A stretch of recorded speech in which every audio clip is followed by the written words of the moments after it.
ఆ గుహలో చిక్కితే అంతే సంగతులు.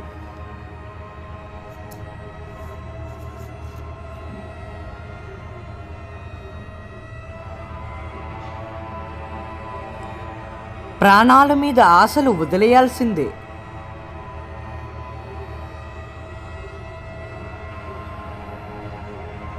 ఇప్పటికీ ఆ గుహలో మర్మం తెలియదు.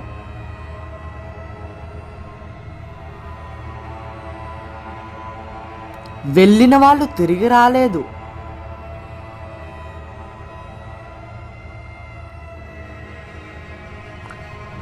పదహారు మంది పడిపోయారు.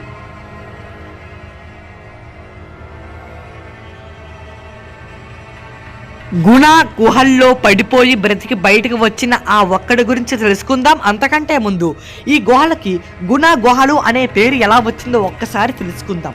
కొడైకెనాల్లో ఇప్పుడు మూసిన గుణ కేవ్స్ కి 1992లో డెవిల్స్ కిచెన్ అనే పేరు ఉండేది. ఆ పేరును బ్రిటిష్ అధికారి బిఎస్ వాట్ పెట్టారు.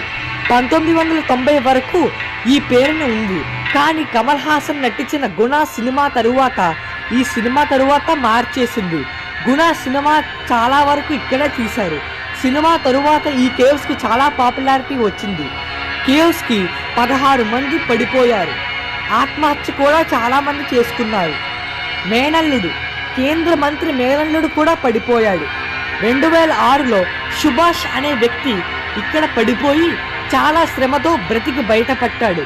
గుణ కేవ్స్ లో బ్రతికి బయటపడ్డ అతనే ఒకే ఒక్కడు. సూజీస్ డేవిడ్ అనే తన స్నేహితుడు సుభాష్ ని కాపాడతాడు. 20 కోట్లతో తీసిన ఈ సినిమా 200 కోట్లతో మలయాళం చిత్ర పరిశ్రమలో సంచలనమైనది.